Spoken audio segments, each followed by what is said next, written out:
那老一辈的人他就真的像你说的，他很省钱了，他就不太敢花。结果呢，他可能怎么样呢？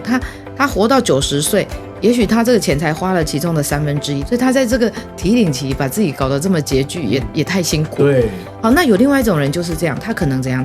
他可能活得不久，但他的钱又留得太多，或是他活得很久，或钱留得太少，其实这都不是一个好的退休规划。所以我们应该要有一个很精准的演算法，帮我们控制我们的钱怎么不花完，但是又可以按照我们想要花的这种品质去花，所以它这就叫动态提领。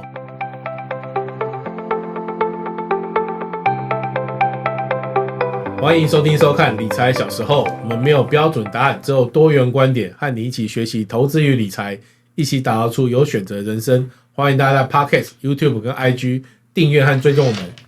大家好，我们今天邀请到阿尔法机器人理财的杨秀慧董事长来到节目。我必须说，我很早就知道这个公司了，因为我在 YouTube 他们有一个频道，里面很多的干货，我常常在看。然后今天真的很荣幸邀请到杨秀慧董事长来上节目。他最近出了一本书，叫做《AI 理财革命》。这本书其实我相信在这个时代，大家一下就会被这本书吸引到目光了。毕竟现在是什么都要 AI， 我不管是生活的问题啊、理财的问题啊，甚至是我在看新闻的时候，我看到 AI 很多看不懂的名词，我也都问 AI。所以我相信 AI 会带给我很大的影响。可是我对这件事的想象，我就看到这本书，我就觉得哇，很兴奋，有人终于把它写出来。到底 AI 可以带给我们这样的革命？我们今天想要好好来聊一下。不过一开始我们还先请杨秀慧董事长来自我介绍一下。好，主持人好，各位观众大家好，我叫杨秀慧，可以叫我 Serena， 我的英文名字。那我过去呢就在传统金融待了快30年，所以我常常讲，就是我是跨越时代鸿沟的人，从一开始传统金融到现在做新金融，过去跟着制度一起走，那未来就跟着智能一起跑。所以我有2家外商银行的经验，一家是在花旗银行，那后来汇丰银行挖我就参与创立的台湾财富管理，我是第一批加入汇丰银行。有看到书中有写到这一段，我觉得好猛，我真的在这深聊，真的很猛。对，然后所以后来我就做了22年，然后最后我就在50岁的时候，我就决定要离开舒适圈，我就退休了。所以退休之后，刚好台湾在支持金融科技，而且我也发现国外这样的方式已经非常非常流行。那为什么我们台湾人没有一个这样的平台可以协助我们很轻松投资呢？所以我们就勇敢的离开舒适圈，然后就创业了。所以现在公司已经平台上线已经快6年了吧，5-6年。然后公司从2017开的，所以目前是台湾第一家，也是唯一一家很专注在做机器人理财的平台。那想请教董事长，像这本书名是 AI 理财革命，对，所以可不可以想请问董事长，就是 AI 跟理财是怎么被结合，然后它会有什么样的革命，然后跟你刚刚讲的机器人理财的关系是什么？对，其实这个书名呢，其实很容易就破题，你很清楚看到它跟 AI 有关，跟理财有关，而且它跟传统不一样，因为它在革命。好，那我想 AI 的来临，它颠覆了很多产业的一种模式。其实理财更是需要，因为过去的理财都靠人啊，理专啊，或是别人跟你讲什么，对啊，报名牌啊，那讯息很多啊，所以你就会一直按照这个被干扰的讯息去决定你的投资策略。但是其实理财这个事情是不应该这么复杂的，它其实是应该要比较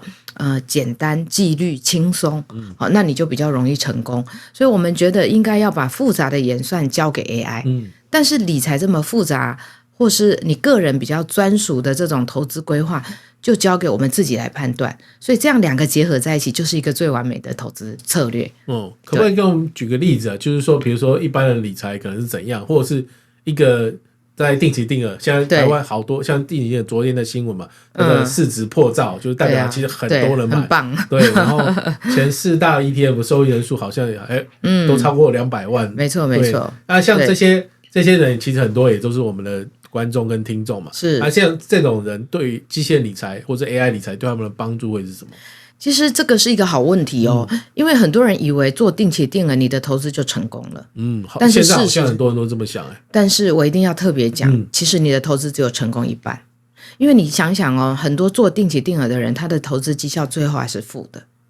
不是每一个人做定期定额都会赚钱，因为包括你做的标的，它是一个关键，你投入的时间跟你结束的时间可能也是一个关键，所以做定期定额它还要再加上基线理财才会完全成功。这件事情可不可以再帮我们多深入说明？为什么对不对？要怎么整合？然后我大概要怎么应用这个东西？好，我讲一下，就是其实定期定额它是这样，因为当你在买一个标的的时候，决定了你未来的一些报酬率的状况。那基线理财它强调的就不是单一商品，也不能单一股票、单一区域、单一国家、单一市场、单一产业。它不做单一，因为单一的风险相对比较高，所以你做定期定额的时候，你要先注意，就是要先做资产配置。也就是虽然金额不大，你还是要选择适合你自己的投资组合，这个很重要。那很多人做定期定额就会以为买一档标的，然后长期扣下去，所以这是第一个误区，一定要先记得。那第二个就是，当你做定期定额投资之后，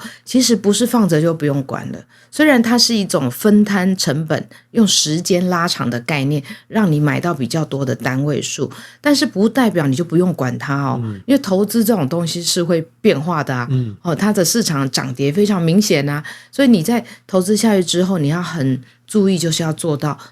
这个投后管理。那这样的投后管理就是跟你的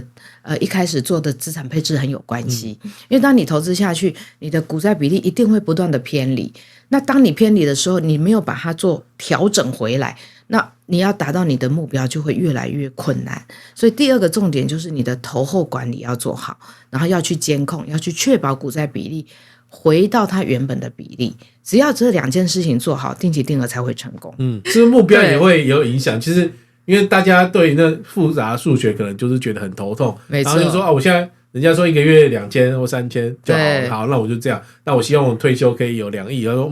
我想想看是哪里不太对这样子。对， okay. 所以其实基线理财它有一个好处，就是它会帮你设定目标，同时很合理的确保你可以达成这个目标，所以它会有个成功几率。像你刚刚讲的例子，我每个月可能存3000，存个15年，结果我在退休后我想要2亿，那真的当然不可能，这完全不会做到。但是你会以为可以，因为市场上人都跟你说复利很厉害，对啊，复利很厉害啊，什么第8大奇迹啊，这个原子弹啊，但其实它不能这么不合理，因为你投入的钱太少，所以其实它需要经过一些试算。第一个步骤就是要先设立目标，确实是需要的，因为大部分的人他在投资的时候都很少去想，那我的目标是什么？对不对？很多人都会以为说，反正我就是想要赚钱，那我就赶快去投资。那我认为我的投资就是去买标的，那就是一种投资。其实这个我觉得是一个蛮大的误区啊。应该是你要先设立目标，然后做好规划，然后再去投资。这个是一个比较对的做法。我最近才有感受到，就是设立目标这件事，比如说很重要，是不是？目标设定好了以后，你才知道说你的股债比是怎么样，对，然后才知道。可是因为讲到这件事情，跟我说这句话，就是因为我访谈很多来宾，人家当面跟我讲这件事嘛，说股债比，我说原来如此，原来还是要有目标来做试算，做反推这样，没错没错。机器人理财，我就想说，它既然有机器人3个字，我就想说，它应该是个网站吧。那大家如果是见面3分情，然后人家还有一些表情动作，然后那个故事跟你分享，那机器人理财要怎么讲到钱这件事，我们真的会相信 AI 或机器人告诉我们建议吗？你的经验是怎么样？很多人会想说机器冷冰冰啊，对不对？那也没人跟我讲话，那万一我在这个平台上如果遇到什么问题也没有人处理哈。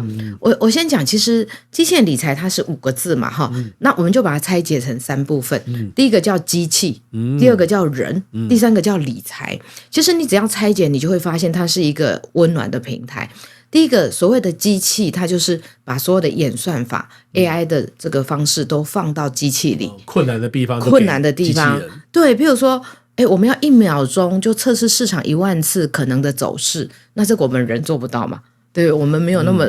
快的运算，所以这个就需要机器。好，或者是说我们刚刚讲的要配置投资组合，要从市场几万档标的里面帮你挑选适合你的，这个我们人也做不到，我们只会乱挑乱听名牌，所以这也需要机器。所以机器在解决比较困难的演算部分。好，那第2步骤就是人咯。那这个人其实是一种人机协作，也就是说，其实像我阿尔法机器人理财从一开始我就没有完全机器，我们就做人机协作。OK， 对，因为我过去在金融30年，我能体会就是其实理财是需要一点信任感，好，然后再来就理财是需要一点温度，那温度是来自于其实客户有时候他的情绪需要被安抚，然后你服务他，给他信心，给他安心，他其实就比较愿意这个朝这个目标长期纪律的前进。所以我们其实是有人的，所以人机协作也是国外非常流行的一种机器人理财的服务。对，然后第三个就是理财，也就是说它不是在卖商品。其实大部分人会以为投资就是买商品，所以大家都满手商品，对不对？一下买股票、基金、ETF， 又买保险，这买个股买非常多。那你买了满手商品，你也不知道到底你的投资目标会不会到，所以你应该做的就是理财这件事。那这件事情就是要做规划，每一个人都按照他自己的财务背景去做量身定做的规划。所以机器人理财其实就是这3部分组成的。了解。其实我一直有个感想，就是理财领域其实蛮推陈出新的，其实很快。去年开始有主动型 ETF 跑出来，对。好，OK， 那像机器人理财虽然您2017就创立，可是我最近这2年才听到，而对我来说它也是个新东西。是。那对我们来说，我们要怎么去评估？到底比如说现在很多就比如说遇到理专朋友推销，跟你说你可以试试看，你试试看，哇，这么多东西，那我们要怎么做决定？其实我应该这么讲哈，因为我自己最能走过这么多年的这种财富管理的趋势啊，我最能感觉到就是，其实未来它一定会摒除传统，走向未来。其实像美国的这个美国银行的巨头就在说，就是去年的新闻他就在讲说，2041年美国的最后一家实体分行就会关闭。其实各位可以去查一下这个新闻，其实这样的新闻应该就是代表它背后的趋势是数位时代的来临。这样的来临，大部分人都已经发现了理财的一些痛点，就不能只是听人在推荐。因为尤其在台湾，其实台湾的金融结构应该各位也蛮清楚的，如果你有跟银行往来，其实家里的长辈有些他买什么几乎都是理专决定的。对，那我不能说这个不是一个不对的方式，我只能说这样不够完美。因为如果你只是听理专的建议，毕竟每个人的想法不一样，还有人的局限还是有的，所以如果你只是听他的建议，有可能很容易落入一种结构性的偏误。这种偏误就是我这理专可能觉得这档商品手续费最好，我就卖这一档，推销这样子。对，那其实你想，我们现场可能10个人，但是我们每个人的年纪都不太一样啊，我们的目标也不同啊，好，然后我们投入的金额也不同，最主要我们的时间不同，但是我们到银行去，我们却买一样的商品，那这样你觉得我们怎么可能会赚钱？可能你买对了，也许我买错了，所以这种是人的偏误，我觉得会发生。所以未来我觉得不管怎么改变这个投资的决策逻辑方式，我觉得最后都是要走向一个比较纪律，没有人为干预，然后长期它可以简单轻松的方式，这样应该会是把握这样的原则，应该它就是一个比较容易接近成功的投资方式。讲到这个，刚刚有聊到像长辈很多都是靠理专推荐嘛，有时候我们身为小孩他不一定都会听。对，然后我也观察到很有趣的现象，就是说，其实因为我刚刚董事长讲到很多模拟，那我就想到一件事，就是说，其实我还有发现，像长辈有一个特色，就是他们都很省钱。对，他们会担心就是钱不够用。OK， 对，然后没错，对，然后我就觉得说，这个讲到机器人理财或 AI 理财，我就觉得说，如果它可以帮我们模拟，就是说，这样子过生活，其实你还是够用的，它就可能会让自己生活品质好一点。我不知道这个理解对不对？这理解非常好，所以你都会这样问，就代表你知道大部分人其实都有这样的需求。其实这个问题就是退休的问题。那台湾其实几乎没有一个平台可以把退休规划做得很到位。那我个人认为退休是所有理财里面最复杂的一块，因为退休的东西包含你累积起，你什么时候开始累积啊？然后累积到我退休那个点，我到底有多少退休金？这个其实就是一个很大的学问。好，然后等到你退休后，那学问更大，因为退休后到底钱怎么不花完？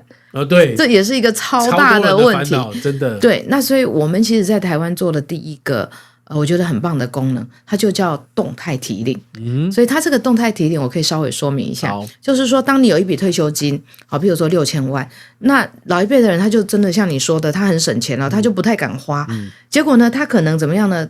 他活到90岁。也许他这个钱才花了其中的1/3，但2/3他因为太省了，所以他就没花到。所以他在这个提领期把自己搞得这么拮据，也太辛苦。对，好，那有另外一种人就是这样，他可能怎样？他可能活得不久，但他的钱又留得太多，或是他活得很久，或钱留得太少，其实都不是一个好的退休规划。因为我们从退休那个时间点开始，我们就不再投入，我们就也没有被动收入，我们就开始享受我们的退休生活。所以我们应该要有一个很精准的演算法，帮我们控制我们的钱怎么不花完，但是又可以按照我们想要花的这种品质去花。所以它这就叫动态提领。对，那这样的动态提领，它会先帮你设定一个最低提领率，就我大概基本生活费需要多少，你可以设这个提领率。好，那当市场好的时候，这个平台就会告诉你，那你怎么多领出来。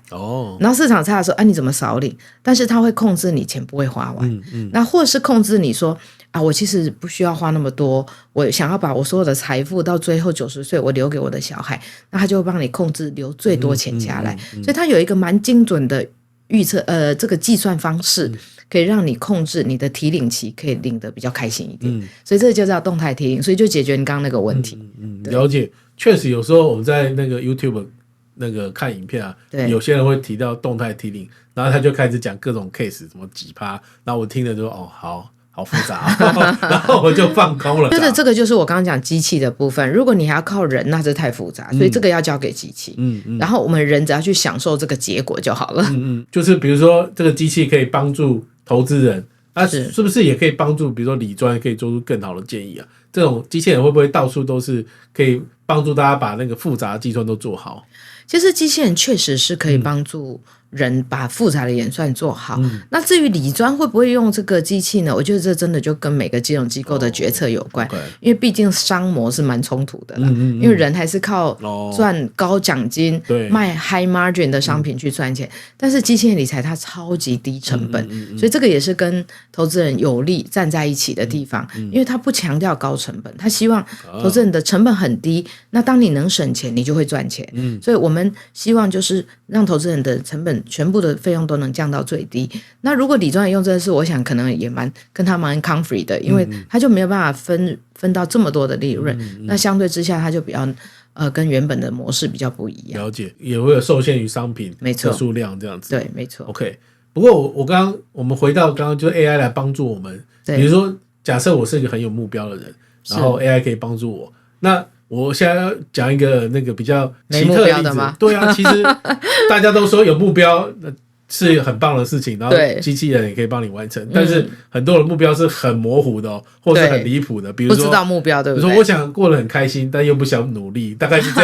样的概念吧。好问题，其实机器人它是这样，因为它的目标不会只有一个啦，就是说大部分它会鼓励你，第一个你要先说自己的退休目标，但是很多年轻人就会说有这离我太远了，对，他会觉得太远了，所以他也没想做退休目标。那有一些会做买房的目标，就是说我要累积这个一个头期款。那也有一些年轻人比较会做的是累积第一桶金。那你可以把这个金额设小一点，比如说我50万都是一种目标啊，20万也是一种目标，500万也是一种目标，所以其实他是可以自己去设这个目标。那累积第一桶金也许他的时间就短一点，那他也可以做，比如说很多高资产客户，我们这边也很多这种高资产客户，他不想他烦恼，他就想要简单有人帮他监控，然后他就可以长期让资产翻倍，所以像这种就叫累积长期财富的目标。那这样的目标其实就是也很简单，也不是这么特定性的想要完成一件什么事情，就是我这笔钱就是想要好好的追求时间复利，然后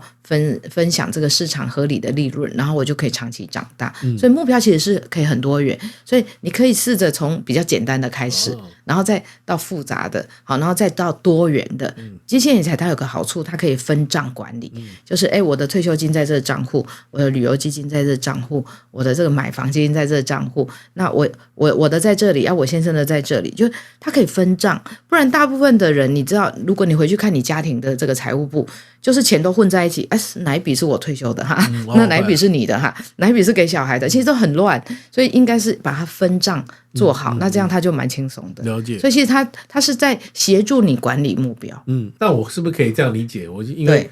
就像我跟那个现在说 ChatGPT 啊 AI， 我有问题就问他，甚至半夜2点都可以问他，没错，反正他也不会觉得烦。对，所以基金理财就是比如说我目标模糊没关系啊，我就先2亿算算看。他说我每个月要存15万进去，我说换一个换一个，对，所以我就是可以一直你可以一直算讨论，对，一直讨论。OK， 对这个平台，其实我们阿尔法基金理财当初一开始我就把它做成一个免费试算的平台，所以只要你这个1秒钟注册成为一个会员，我们就让它免费试算。那这个试算就像你说的，你可以一直算到你满意为止，对，半夜2点，对，你24小时随时你算，那你算到你满意的意思就是说，你觉得这是一个最合理可以投入的这个计划，然后达成的目标又是最符合你的期待的，那你就用这样的方式来投资。所以试算是免费，但是试算可以让你比较精准的确保你的投资计划是合理可成功的。这样，这真的蛮重要。我自己其实也不知道说假设我退休这样够不够，然后就很多试算，然后想说那我现在赚的钱够吗？那其实也要试算才知道。没错，毕竟就是10年、20年的复利下来，其实没有人可以知道大概怎么赚会比较对。所以而且加上市场变动太大嘛，所以如果你没有办法去模拟做数字化的管理，好，然后理解那个成功几率有多少，其实大家对未来的财务是非常模糊的。那我想请教杨董事长，就是像刚刚讲到，就是基金理财有很大一部分的功能是帮助我们做纪律嘛。没错。对，那我想问像川普啊，常像去年4月，川普就来了一招对等关税，对，没错，那市场就大跌。是，那时候真实的状况是怎么样？就是用户会觉得说很紧张，然后会那机器人理财是怎么帮助他？虽然我们大家都知道纪律，有用机器人理财之前，我们也知道纪律；用机器人理财后，我们也知道是纪律。可是心情就是会受到影响，上下起伏。对，就是因为他就长在前面，然后新闻还一直讲，然后大家你去滑 YouTube 也是会很多这种资讯。对，那这个是怎么看待这件事情？或者是人就是想耍点小聪明嘛？就那我们现在先跑，这种人性的诱惑要怎么克服啊？其实基金理财就专门在克服人性的，所以在这种市场大涨大跌啊，像我其实很少在看市场。那为什么我很少看？因为市场永远会变动啊。不是大涨大跌，不然就小涨小跌，不可能有一直平盘嘛，所以它其实就是会涨跌，那是一种常态啦，我觉得是不用太担心。那像去年4月份的时候，4月7号，川普这个一句话，马上关税事件大跌。其实这个时候基金理财他会做一件事，他会帮你纪律的做一件事，就是他会做一个叫再平衡的模式。所谓再平衡，就是把你本来股债比例，你本来是6:4的股债比例，那因为市场大跌，所以股票比例一定会大大降低，可能债券比例会提升，因为本来6:4也许就变成比如说3:7。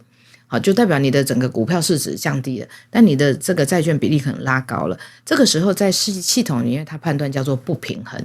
那所谓的不平衡，就是需要启动一个再平衡的做法。那它就会把你本来你的这个股票比例可能是6成，回到3成，已经降低，它会帮你买进回到6成。那债券本来是这个6:4嘛，4成，那现在已经变7成，对不对？它会再帮你卖掉4成。回到刚刚的卖掉3成，回到刚刚的4成，所以它等于是在股票相对低的时候，它帮你买进来；债券相对比较高一点的时候，它帮你卖出。所以它做了一个反人性的操作，它一连串买低卖高的过程，所以它在这个过程里面就是协助你回到正常轨道。用这种方式的话，其实你哪里需要管市场在涨跌？因为涨的时候他也会做这样的事，跌的时候他也会做这样的事，所以这个就是所谓的纪律。了解，就你不用管市场涨跌，因为它会一直让你回到正常轨道。了解，而且我觉得这样很好的是，其实有时候面对变化，我们是不知道怎么处理。对，如果我们有知道说这件事情这个系统会帮我这样处理，而且我对这个处理有信心，那其实怕的就是不知道怎么应对变化，而不是面对变化嘛。没错，没错。所以其实用基金理财的人，我自己感觉就是他们的情绪会比较稳定。就你会发现，当市场在涨跌的时候，不会有太多人来这个关注，因为他会知道这是一个对的一种机制控制法，所以他不会那么 panic。那不会那么 panic，就不至于会想赶快去卖掉，或者赶快再去买，就他不会做这种很情绪化的动作。对，那有关于目标这件事情，因为其实我们观众跟听众很多人都会问，就是目标的问题，就是有时候留言，我会觉得他们的留言也是蛮有趣的，我也想要请教杨董事长，就是说他的开头是写就是说他想给小孩好一点的教育，可是他说去念私校也可以，出高中就出国也可以，在台湾念也都可以，对，可是这个对理财目标影响很大，可是他又觉得说其实他应该都做得到，他有试算过，那这种在理财目标的那种漂移啊，对，这个杨志董事长有没有类似的经验可以跟大家分享一下？我觉得如果是这样的话，只是选择高低嘛，对不对？就是它的金额大小，可能决定了他想要完成这个目标的这个几率有多高。那我也许分享我女儿的例子好了，因为我女儿其实也是，我从她12岁开始，我就帮她累积她的教育基金。也是让他以后出国的一笔蛮重要的资金，这样。那其实你想，他12岁就开始的话，他有足够的时间去做时间复利。但是我一开始帮他设定的更长期，除了他中间可以有领出一笔钱去做他的出国这个教育基金之外，最主要我帮他做的是退休的规划。所以你想，我如果从他12岁开始，对，我就做他60岁的退休规划，他可以投几年？他可以投48年，而且是定期定额投哦，所以代表他其实不需要一笔钱就投入，他可以小额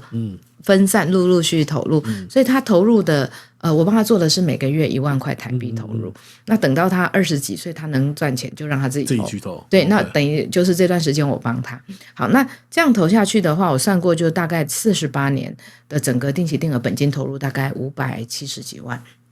那570几万你是分这么长的时间投入啊，没有什么压力啊。好，那等到你他60岁那一天，就是这个基金理财他会帮你看资产模拟图嘛，所以可以看到他60岁那一天这笔钱有多少。所以1万次的演算里面，大概一般状况下，他这笔钱已经3800万左右。所以对他来讲，他是有一笔财富已经在那个时候累积。那之后就开始变成我们刚刚讲他的提领期啦，他可以每个月领10万块当成他的退休金。好，我们如果就是这样设定的话，那等到他90岁，我们就设定他90岁，所以他有30年的时间可以领他的退休金使用。那一个月领10万，他一年就领120万，30年就可以领3600万。所以对他来讲，他前面的累积期他有足够的金额，后面的提领期他又有足够的退休金。那等到他90岁的时候，你知道吗？这笔钱因为还持续分享市场的获利，好持续的投资，所以他90岁那天一般状况这笔钱还有1亿多。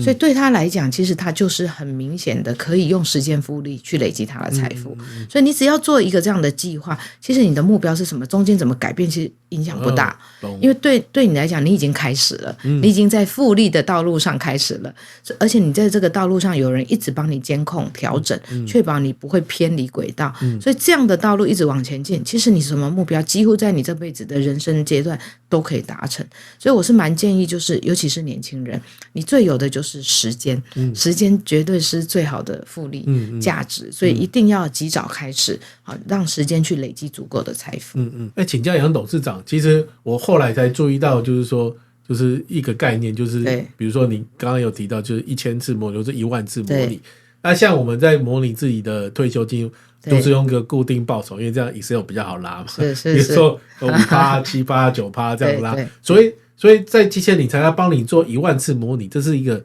什么样的概念？它是在模拟什么？它在模拟市场走势的模拟，所以它是一种几率的概念，很像我们在看台风的路径，它也是一种模拟。为什么大家知道这个路径可能会从东北角进来台湾，那再出去，其实它就也是可能是1万次可能的模拟跑出的台风路径。那理财更复杂，因为它的这个市场的变动更大，所以它也是用1万种市场可能的走势去模拟。我们举个例，譬如说我今天投资下去，可能先涨后跌，那有可能先大跌然后再涨，它有很多种，对不对？就做1万种。所以你想过去50年、100年的历史以来，大概就不出那1万种了吧？所以代表其实这个模拟已经把你的所有可能的变数都考虑进来，所以这个模拟之后给你一个成长曲线，它其实是一个区间呐，就最好的状况大概长怎么样，一般状况大概长怎么样，然后最差状况长怎么样。所以你这样，你有这个区间的话，你大概已经有一个视觉化的东西，清楚的知道你的投资曲线是什么。所以它的整个模拟是这样的状况。那模拟完之后，就是我的平台当初设计了一个叫投资的成功几率。 OK， 因为我想模拟以后还是有点不太清楚哈，所以它就有一个成功几率，譬如说成功几率 99%， 就代表这10000次里面9900次都在这区间，代表你的投资绝对会非常保守，很容易成功。所以你只要看那个成功几率，大概你也很清楚知道你的投资的这个整个走势是什么。那其实刚刚您提到那个报酬率啊，就是这个模拟它不是它不是导因为国的，它不能说我现在想要6%，所以我去看一下这个模拟怎么走。它其实是我已经先给你一个投资组合，我给你投资组合之后，因为你是保守型的投资人，你的比例跟我不一样啊，所以我们每一个人的组合是不同的，所以它是按照你的真正的投资组合去模拟的，所以模拟出来以后每个人的报酬率是不一样的，所以无法去定义说那我这个投组到底我要8%，那我应该是什么样的投组，因为这样的做法就没有办法跟你的风险适配，因为每个人要先适配他的风险，决定他的路径到底是保守跟积极，再来做模拟，然后再来看他未来他可能的这个年化报酬率是多少，所以它是有点顺序上的不同。对，了解。那节目的最后，我每次都会想问那个投资专家、理财专家一个有趣的问题，就是说，其实就是所谓的投资的终局，我们做什么事都要有一个终局嘛，对不对？对，人生的终局可能就是人就说啊，那就是要贡献意义，或是抚养下一代，让他们成为也是对社会有用之类。那我假如问投资的终局，那有些人就会想说，那我就知道让下一代过得好。那有人就是另外一种，还有一本书叫做那个 Die with Zero， 就是对，就是活到最后就刚好把钱用光，这样是最好。那我就要想请教杨董事长，就是你在你心目中你的投资终局你是怎么想象的？我觉得投资的终局啊，在解决台湾的国安问题。我觉得其实台湾啊有一个蛮严重的，我觉得应该讲结构的问题，就是金融结构的问题。这个问题就是其实台湾人很少人会做投资规划，都是做投资交易，就很会买商品，很会交易，但很少做规划。很多人在讨论。那为什么我这么讲？因为台湾的800万个上班族，我觉得几乎很难退休，因为大部分人都是每个月固定一个薪水，也不是大部分人都有奖金的嘛，哈，所以他固定的薪水领个4-5万，他要在他60岁、65岁退休，我觉得非常困难，非常困难。所以现在有一种趋势是叫延后退休，就大家都在说其实我60岁体力还不错，还是我先不要退休。为什么？因为他不能没有那个退休金的被动他没有那个收入，被动收入，所以其实导致我觉得大部分人退休会非常辛苦。那台湾其实也没有很好的这个退休金的保障制度，不太像国外，其实都做得蛮好的。那台湾现在就是要靠你的劳保、劳退，然后第三支柱就靠你自己。可是很多人就对第三支柱很模糊，他没有意识到其实时间的经过会让他这个错失了时间复利投资的好处，所以导致等到他越来越逼近退休的时候，他会发现他的退休金不够。好，那当然如果你家里有一桶金，或是你有额外的财富，那我觉得另当别论。但是你想800万上班族，我觉得大部分人他其实是安稳上班的人，他很难做到。所以我自己觉得其实当初我创这个平台有一个蛮大的心中的理念，就是很希望帮助一般人可以真的财富自由。也就是你其实只要用好的投资规划跟方式，我觉得要让你自己成功退休一点都不难。可是偏偏就是大家没有在规划，所以导致这个退休金的缺口太大，好大到我是觉得差不多都有1-2千万的缺口。那原因是因为通膨也很高，所以你现在去储蓄，你又没有正确的规划，然后缺口又很大，就会让大家就会很辛苦。所以如果能用这样的方式，每个人都能开始做退休规划，然后开始及早开始，我觉得应该蛮能解决国安问题的。对，就是我没有用模拟，就是用简单 Excel 拉。可是我自己在拉的过程就是说，第一个发现有自己有缺口，然后再回头去看那个所谓的平均报酬率计算，你就觉得哪里不对，就是市场就是上上下下。难不成我现在在台股3万点的时候，我还期待它有一样的报酬率吗？那我想说，万一我现在好，今年好像赚比较多钱，那我投多一点会怎样？那就很多想法，也许最后结论是一样，但是就是那个心安，看有没有对策，我觉得差异是非常非常大。没错，有时候最后决胜就是在纪律，纪律决胜在心态。那心态就是要有一些方案来帮助我们自己去想清楚。没错，其实机器人才就把你的手脚绑起来。OK， 对，所以就是有人帮你绑起来，心甘情愿的绑起来，对，心甘情愿被绑起来。对，好，谢谢我们今天谢谢杨董事长跟我们分享这么多，谢谢，谢谢大家，谢谢。